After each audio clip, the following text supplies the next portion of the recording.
저희들이 고린도전서 이제 말씀을 나누고 있는데 이제 8장부터 시작을 해서 오늘 살피는 11장 1절까지 이제 8장부터 11장 1절까지는 이제 우상 제물에 대한 문제를 우리 성도들이 어떻게 해야 되나 하는 것을 이제 바울이 교훈하고 있습니다. 그래서 저희들이 계속 살폈던 것처럼 이제 8장에서는 사도 바울께서 참 지식을 통한 자유가 참 중요합니다. 그렇지만 그 지식을 통한 자유는 무엇의 통제를 받아야 되느냐? 이제 사랑의 통제를 받아야 된다. 그래서 앞으로 우리 성도님들께서 참 이 말씀은 아마 마음에 많이 새겨두셔야 될 것 같아요. 왜냐하면 이 지식이 주는 그 기쁨, 또 지식이 주는 그 자유, 이거는 참 이렇게 사람이 누릴 수 있는 가장 큰 기쁨 중에 하나입니다. 가장 큰 기쁨, 이 진리를 깨닫는 기쁨. 그런데 이제 이 진리가 주는 기쁨, 또 자유는 항상 사랑의 통제를 받아야 된다. 그래서 이 지식은 사실은 자유를 주지만 또 하나는 지식은 사람을 교만하게 합니다. 그러니까 사도 바울께서 이제 8장에서 이렇게 교훈을 했고, 그리고 이제 9장에서는 자신의 삶에 적용을 시킵니다. 그래서 사도 바울은 지식보다는 그 지식이 사랑의 통제를 받도록 그렇게 하였기 때문에 두 가지를 이야기했습니다. 자기는 정당한 사도의 자격을 갖추었고, 또 거기에 따르는 권리가 있지만 그 권리를 이제 복음의 장애가 되지 않기 위해서, 그리고 또 하나님 앞에 섰을 때 참된 그런 자랑과 또 상을 받기 위해서 그 권리를 포기하는, 그리고 또 한 가지는 이제 모든 사람에게 그들을 보고 자기한테 맞추어라 이렇게 하지 않고 사도 바울이 모든 사람에게 이제 종이 됩니다. 그 이유는 바로 사람들을 얻기 위해서 이제 바울은 모든 사람에게 또 종이 되고 그들의 모습을 취해 주게 됩니다. 그리고 이제 10장에서는 성경을 통해서, 특별히 구약의 출애굽의 경험을 통해서 이제 이 문제를 한 번 더 이렇게 접근을 합니다. 접근을 하면서 이제 출애굽의 경험이 생생하게 보여주는 것이 무엇이냐?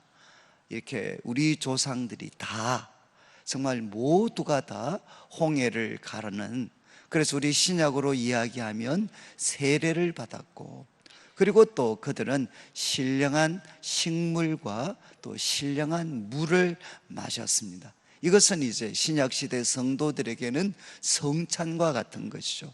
주님의 살과 피에 비견할 수 있는 신령한 물, 신령한 음료를 다 같이 마셨습니다. 그러나 이제 결과는 어떻게 됐느냐? 다수가 그 광야에서 멸망을 하게 됩니다.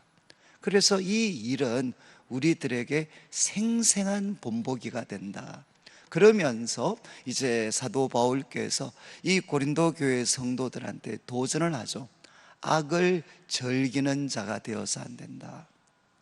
악을 즐기는 사람, 그러니까 하나님께서 하나님의 성품에 비추어서 또 우리들의 유익을 위해서 하나님이 금하신 것이 있습니다. 그 금하신 것에 대해서 파괴적인 욕망에 지배되어서 살아가는 것, 이게 바로 악을 즐기는 것입니다. 그래서 악을 즐기는 자가 되지 말아야 된다. 이런 원칙 속에 이제 네 가지, 출애굽의 그 경험이 우리에게 던지는 네 가지 교훈이 있습니다. 무엇을 하면 안 되느냐? 우상 숭배를 하지 마라. 그리고 또 우상 숭배는 언제나 음행과 밀접하게 연관되어져 있습니다. 그래서 음행하지 마라. 그리고 세 번째는 시험하지 마라. 그러니까 우리들의 그 욕심 가지고 하나님의 인내심을 자꾸만 테스팅을 합니다. 그리고 이제 네 번째는 원망하지 마라. 이것은 출애굽했던 그 1세대 이스라엘 백성들이 처음부터 광야 처음부터 마칠 때까지 보여주었던 태도였습니다. 원망하지 마라. 그러면서 이제 이 성경의 가르침을 이제 마무리하면서 이 두 가지 말씀은 꼭 기억하셔야 됩니다. 선줄로 생각하는 자는 넘어질까 조심해라. 여러분, 참 선줄로 생각하는 자, 이것은 결국 무엇이겠습니까? 내가 가지고 있는 그 지식 그리고 여러 가지 경험 때문에 나는 이제 괜찮아, 이제 나는 넘어지는 것과는 거리가 있는 사람이야, 어떤 상황에서도 나는 내 자신을 지킬 수 있는 사람이야, 나는 다른 사람하고 달라 라고 생각하는 게 무엇이냐? 선줄로 생각하는 것입니다. 선줄로 생각하는 자는 언제나 조심을 해야 됩니다. 무엇을 조심해야 되죠? 넘어질까 조심해라.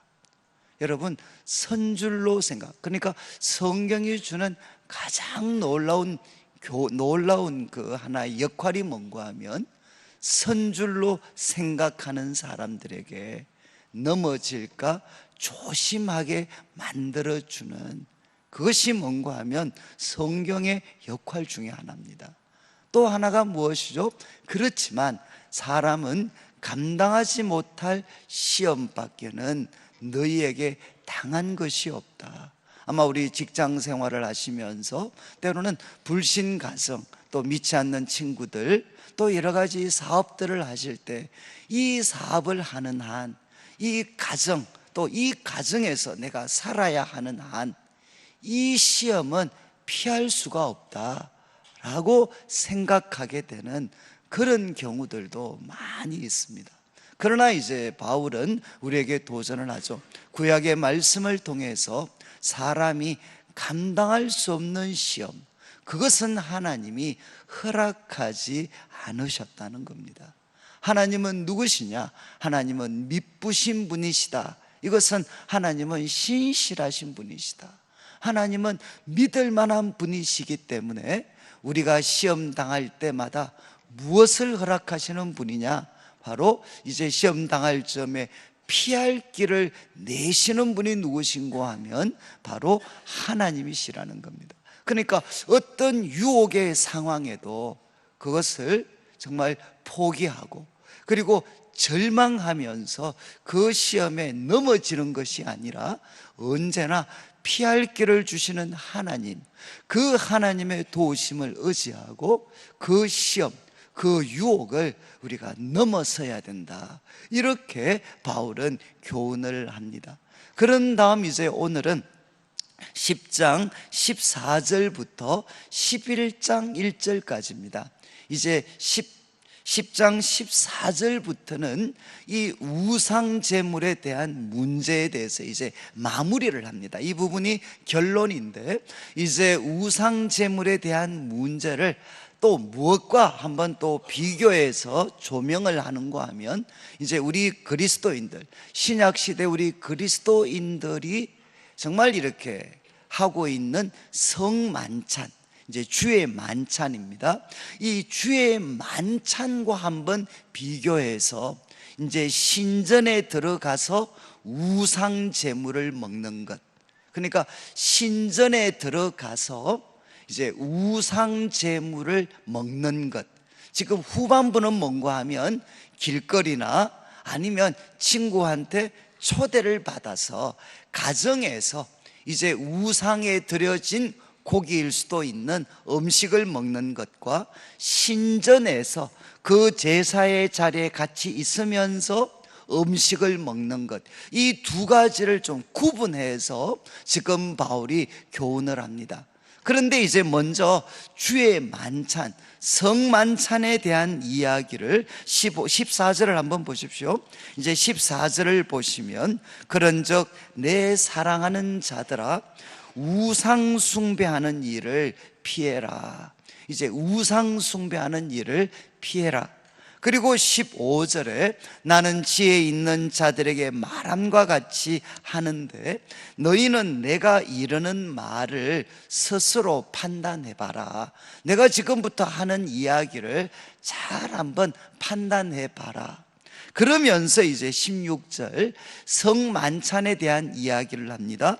우리가 축복하는 바 축복의 잔, 이것은 이제 성만찬 또 주의 만찬 때 우리가 주님의 그 포도주를 이제 취하는 거죠. 그 축복의 잔은 그리스도의 피에 참여함이 아니냐. 우리가 주님의 그 피를 뜻하는 포도주를 우리가 취합니다. 그 취하는 것은 뭔가 하면 그리스도의 피에 우리가 참여하는 거라는 거죠. 그리스도의 피에, 그 그리스도의 피가 바로 나의 삶에 나를 씻기고 새롭게 하는 그 역할이 되도록 그리스도의 피에 나가 우리들이 참여하는 행동입니다. 그리고 또 이제 우리가 떼는 떡은 그리스도의 몸에 참여함이 아니냐. 우리가 주님의 그 살을 기념하는 떡을 같이 먹죠. 그것은 뭔가 하면 그리스도의 그 몸에 우리가 참여하는 것입니다. 참여. 그리고 또 17절에 떡은 하나입니다.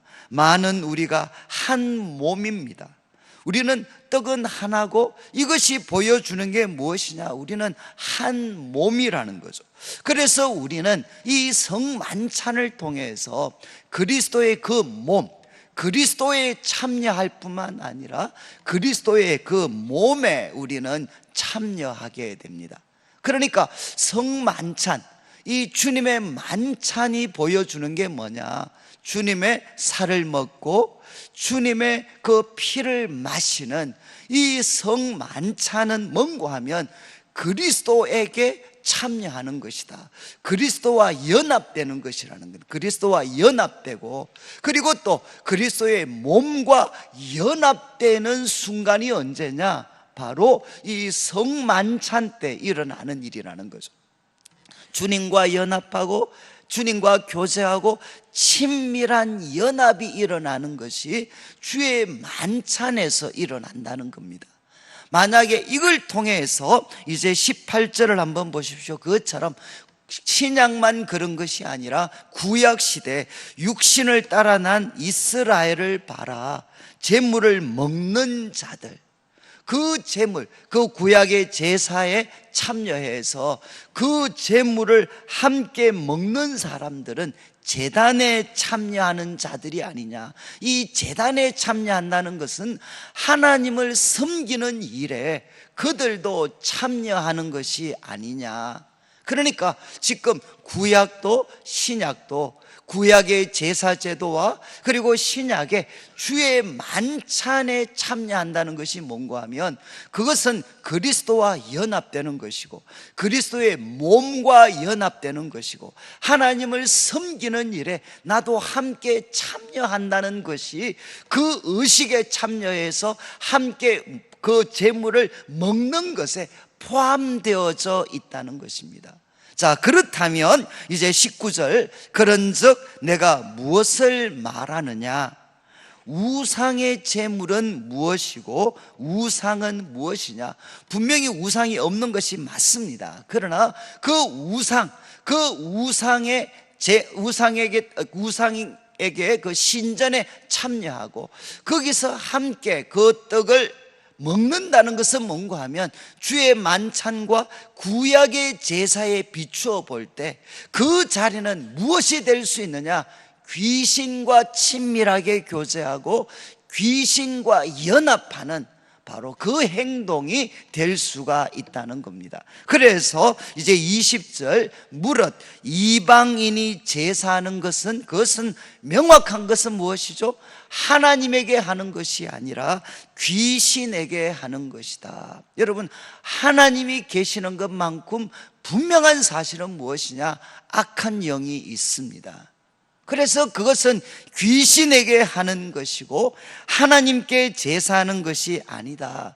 그러면서 사도 바울이 이렇게 도전을 합니다. 나는 너희가 귀신과 교제하는 자가 되기를 원하지 않는다. 그러니까 신전에 참여하고 신전에서 신전에서 우상에게 드리는 제사에 참여하고 그 뜻을 함께 나누는 것은 무슨 행동이 될 수 있느냐? 귀신과 교제하고 귀신과 연합하는 바로 그 일이 될 수가 있다는 겁니다. 그래서 그 자리에 너희가 있지 않기를 원한다. 그리고 21절에 이야기하죠. 너희가 주의 잔과 귀신의 잔을 겸하여 마시지 않고 주의 식탁과 귀신의 식탁에 겸하여 참여하지 못하리라. 이 두 가지를 우리가 동시에 할 수가 없다는 것입니다. 그래서 여호수아가, 구약의 여호수아가 도전했던 것처럼 너희는 섬길 자를 택해라. 너희는 섬길 자를, 하나님을 택할 것이냐 아니면 우상을 택할 것이냐, 그것을 명확하게 해야 되지 이렇게 두 가지를 동시에 하려고 해서는 안 된다는 겁니다. 그런데 이 두 가지를 동시에 한다는 것은 어떤 행동이냐? 22절에 우리가 주를 노여워하시게 하겠느냐? 우리가 주보다 강한 자냐? 여러분, 이 다 수사의문문이죠. 수사의문문. 이거는 질문이 아니라 자신의 주장을 보다 강하게 강조하기 위해서 이제는 이렇게 던지는 질문이 수사의문문입니다. 그러니까 우리가 주보다 강한 자냐? 강한 자일 수가 없죠. 우리는 주보다 강한 자가 될 수가 없는데 지금 이 두 가지, 우상 신전에 참여하고 그 제물에 함께 먹는 것은 뭔가 하면 주님을 노여워하게 하는, 주님을 분노하게 하는 행동이다. 이렇게 사도 바울은 설명을 합니다. 자, 그래서 22절까지 말씀을 통해서는 이 우상 신전에 참여하고 그리고 또 그 제물을 함께 먹는 것을 주의 만찬과 비교해서 그리고 구약의 제사 제도와 비교해서 이야기를 했습니다.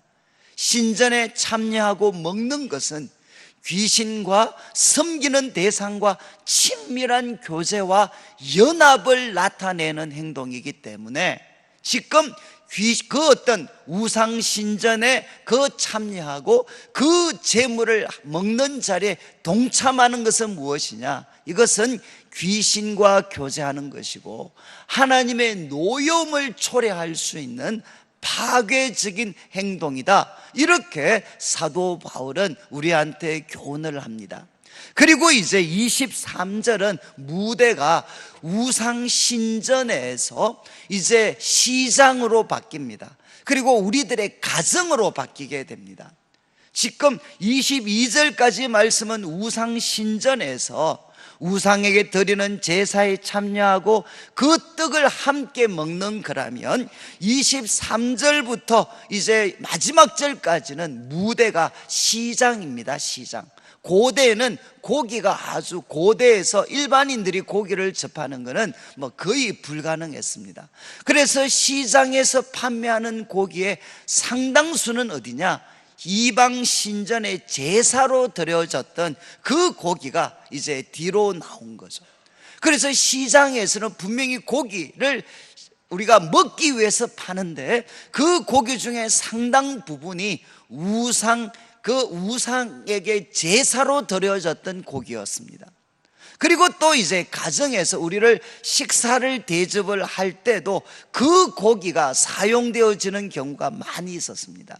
지금 그 경우를 염두에 두고 23절을 보십시오. 23절, 이 표현은 아주 유명한 표현입니다. 이건 알아두셔야 되는데, 모든 것이 가나, 이거는 누구 주장이냐? 고린도 교인들의 주장입니다. 우리는 지식을 통한 자유를 이야기하는 거죠. 모든 것이 우리는 가하다. 지식이 주는 자유입니다. 모든 것이 가나, 그러나 사도가 던지는 도전은 무엇이냐? 모든 것이 유익한 것은 아니다. 이것은 사도의 말입니다. 그리고 또 모든 것이 가나, 이거는 고린도 교인들의 슬로건이었어요. 슬로건. 지식을 통한 자유, 모든 것이 가나 그러나 모든 것이 유익한 것이 아니고 모든 것이 덕을 세우는 것은 아니다. 이해하시겠죠? 우리 특별히 여자분들은 좀 덜한 것 같은데 우리 남자들은 한 번씩 모여서 이렇게 금바이 이런 거 하실 때 이래 하시잖아요. 모든 것이 가해. 그럼 옆에서 꼭 복창하셔야 돼요. 모든 것이 유익한 것은 아닙니다. 또 모든 것이 가다 이러면 이쪽에서는 이제 모든 것이 덕을 세우는 것은 아닙니다. 그래서 23절에 이야기하죠. 누구든지 뭐라고 했습니까? 자기의 유익을 구하지 말고, 여러분 지식을 통한 자유라고 표현이 되는 자기의 유익을 구하지 말고 누구의 유익을 구하라는 겁니까? 남의 유익을 구해라. 지금 우리와 같이 있는 다른 사람들, 남의 유익을 구해야 된다는 겁니다. 이 원칙을 이제 25절 시장에서 적용을 합니다. 25절 무릇 시장에서 파는 것은 양심을 위하여 묻지 말고 먹으라. 그래서 우리가 시장에서 그 당시에도 아마 먹었던 것 같아요. 그런데 이제 고기인 줄 알고 그냥 먹었는데, 그런데 그 고기 중에 어떤 고기는 우상신전에 드려졌던 고기일 수 있습니다. 그렇지만 이제 우리는 그 어떤 판매하는 사람의 그 양심, 이런 것들을 존중해 주기 위해서 묻지 말고 그냥 먹으라는 겁니다.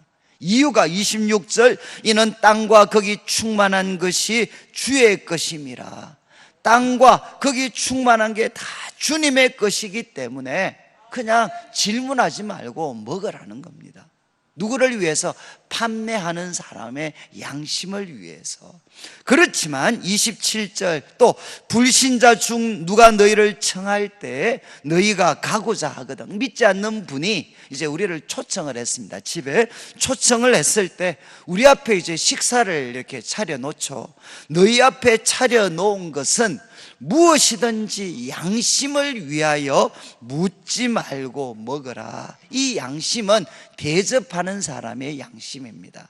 그러니까 그 어떤 것을 위해서 그냥 묻지 말고 먹으라. 그분들이 우리를 초대해서 이렇게 식사를 대접하면 그 호의를 존중해서 그냥 묻지 말고 먹으라는 겁니다. 그런데 28절 그 어떤 대접하는 사람 중에서든 같이 갔던 사람이든 누가 너희에게 이것이 재물이다, 우상에게 드려졌던 재물이다 이렇게 말하면 알게 한 사람, 알게 한 자와 그 양심을 위해서 먹지 말라는 것입니다. 이거는 누구의 유익을 구하는 거죠? 그 말을 하신 분, 그 말을 하신 분과 그 양심을 위해서 그거는 먹지 말라는 거죠. 그리고 이야기합니다. 29절 내가 말한 양심은 너희의 것이 아니고 남의 것입니다. 그리고 29절 후반부 어찌하여 내 자유가 남의 양심으로 말미암아 판단을 받으리요. 이 30절 내가 감사함으로 참여하면 어찌하여 내가 감사하는 일에 대하여 비방을 받으리요.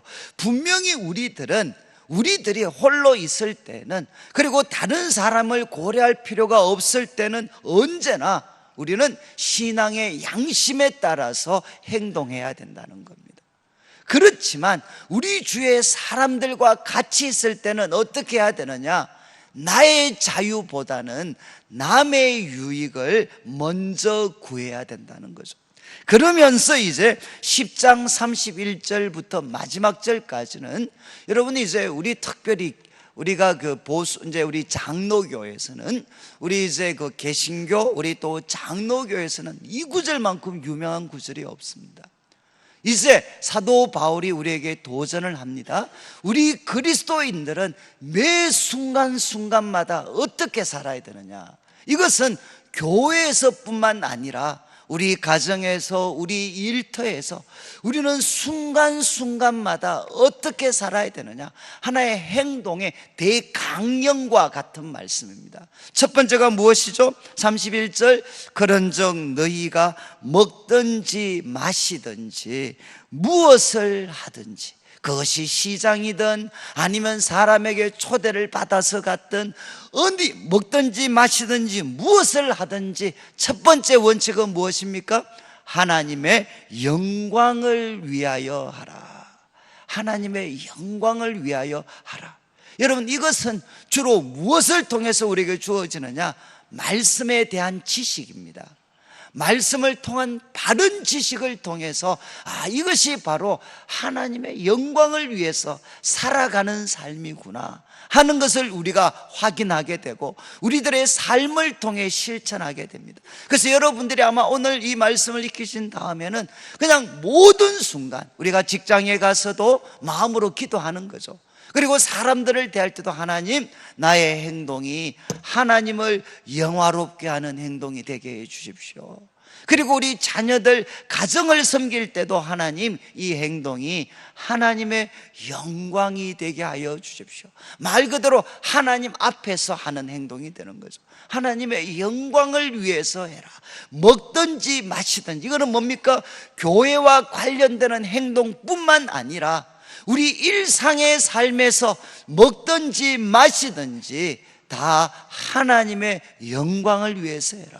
만약에 공부하는 분들이 있다면 공부할 때도 하나님의 영광을 위해서 하는 거죠. 영광. 그렇지만 이게 전부가 아니라 두 번째는 무엇입니까? 32절, 유대인에게나 헬라인에게나 또 하나님의 교회에나, 믿는 사람이 유대인들이든 믿지 않는 헬라인이든 아니면 하나님의 교회, 우리 성도들의 모임인 하나님의 교회에나 뭐라고 했죠? 그치는 자가 되지 마라. 이 그치는 자는 뭔가 하면 스텀블링 블록입니다. 그러니까 넘어지게 하는 돌이죠. 걸림돌. 그러니까 이제는 여기 유대인은 아직 안 믿는 사람일 수 있습니다. 지금 유대인 전통에 빠져 있는 사람들, 그리고 헬라인들, 지혜를 중시하는 그 그리스도에 젖어 있는 사람들, 그리고 또 이제 하나님의 교회, 예수 그리스도를 그 삶의 구세주와 주인으로 모신 사람들, 이 하나님의 교회, 그러니까 믿는 사람이든 안 믿는 사람이든 우리 주위에 있는 사람들에게 무엇이 되면 안 되느냐? 걸림돌이 되어서는 안 된다는 것입니다. 여러분, 이것은 성도들에게만 해당하는 게 아닙니다. 성도들에게는 말할 필요도 없고 그렇지 않는 사람들에게도 우리는 걸림돌이 되어서 안 된다는 거죠. 여러분, 참 우리 교회는 자칫 잘못하면 믿는 분들한테는 아주 이렇게 천사처럼 대하고 안 믿는 분들한테는 막 악당처럼 대할 수 있어요. 그런데 우리 목사님, 옛날에 김준홍 목사님 같은 분 그런 이야기 했죠. 사람은 두 부류다. 지금 믿는 사람, 앞으로 믿을 사람. 이해하시겠죠? 그러니까 지금 안 믿는다고 그 사람이 앞으로도 안 믿는다, 그렇게 생각할 수가 없습니다. 그러니까 이 우리가 접하는 사람은 둘 중에 하나다. 지금 믿고 있거나 앞으로 믿을 사람이거나. 그러니까 그 말은 무엇입니까? 누구한테라도 우리는 걸림돌이 되어서 안 된다는 겁니다. 그리고 이제 33절, 나와 같이 모든 일에 모든 사람을 기쁘게 하여 자기의 유익을 구하지 아니하고 많은 사람의 유익을 구해라. 여러분, 이게 이제 우리 그리스도인의 삶입니다. 저는 참 그리스도인의 삶이 교회와 관련된 신앙생활, 여러분 이거는 우리가 잘 알고 있어요. 교회에서 어떻게 해야 되는지는 우리는 잘 알고 있습니다. 그렇지만 이 교회 울타리를 벗어나서 밖에서 우리가 참 이렇게 믿지 않는 사람들과 같이 뒤엉켜 살아갈 때 우리 그리스도인은 어떻게 해야 되나? 바로 이렇게 살아가는 거죠. 나 자신의 유익이 아니라 많은 사람의 유익을 구하면서 살아가는 것, 그 삶의 스타일을 개발하는 것입니다.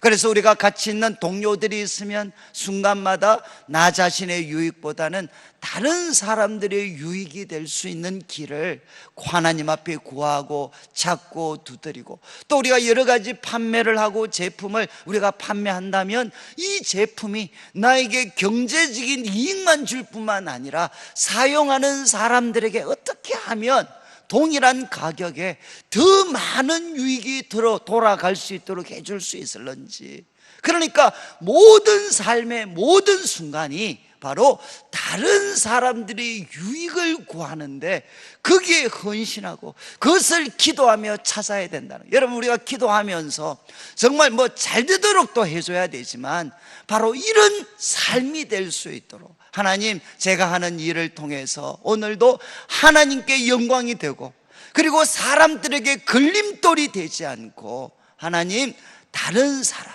많은 사람을 유익하게 하는 저의 삶이 되게 해 주십시오. 여러분, 이런 그리스도인들이 세상에 나타난다 그러면 얼마나 세상이 아름다워질 수가 있겠습니까? 그래서 마지막 11장 1절, 내가 그리스도를 본받는 자가 된 것 같이, 이 말은 무엇이죠? 이것이 바로 그리스도의 삶이었다는 겁니다. 그리스도는 모든 순간 먹든지 마시든지 하나님의 영광을 구하셨고, 그리고 또 그리스도는 누구에게도 걸림돌이 되지 않으셨고, 그리고 우리 예수님은 어떻게 하셨느냐? 순간마다 자신의 유익을 구하지 않고 주위에 있는 우리들의 유익을, 많은 사람들의 유익을 구하는 것이 우리 그리스도의 삶이었습니다. 그리고 사도 바울은 그리스도를 만난 후에 이 그리스도를 본받으려고 그가 노력을 했습니다. 그렇기 때문에 이제 고린도 교회 성도들에게 이야기하죠. 그리스도를 본받으면서 살아가려고 몸부림치는 나를 바로 너희는 본받으라는 것입니다. 여러분, 사도 바울은 나를 본받으라고 이야기하지 않았어요. 그 나는 누구냐? 그리스도를 본받으려고 몸부림치고 있는 나, 그 나를 본받으라는 것입니다. 그래서 교회를 오면 신앙이 앞선 분들이 서로에게 도전해야 되는 것이 무엇이냐? 내가 그리스도를 본받아서 모든 삶의 순간마다 하나님께 영광이 되고 다른 사람에게 걸림돌이 되지 않고 많은 사람의 유익이 되는 삶을 가정에서 살아내고 직장에서 살아내고 우리 또 가족 친척들과의 삶에서 살아내려고 몸부림치고 있습니다. 이것이 그리스도를 본받는 자의 삶이니까 이렇게 나도 주님을 본받으려고 노력하고, 그리고 사람들에게 도전하는 거죠. 그런 나를 본받아서 함께 이 길을 가자는 것입니다. 그래야만 어떻게 되느냐? 이 세상이 그래도 이제 좀 숨 쉴 만한 그런 곳이 될 수가 있습니다. 오늘 말씀을 마무리하면서 사도 바울은 우리에게 도전을 했습니다. 여러분, 우상 신전에서 그들의 제사와 재물을 먹는 것은 귀신과 교제하고 그리고 귀신을 섬기는 행동입니다. 다른 말로 하면 우상 숭배입니다. 그래서 그것은 너희가 피해야 된다. 주님으로부터 노여움을 받는 행동일 수 있다.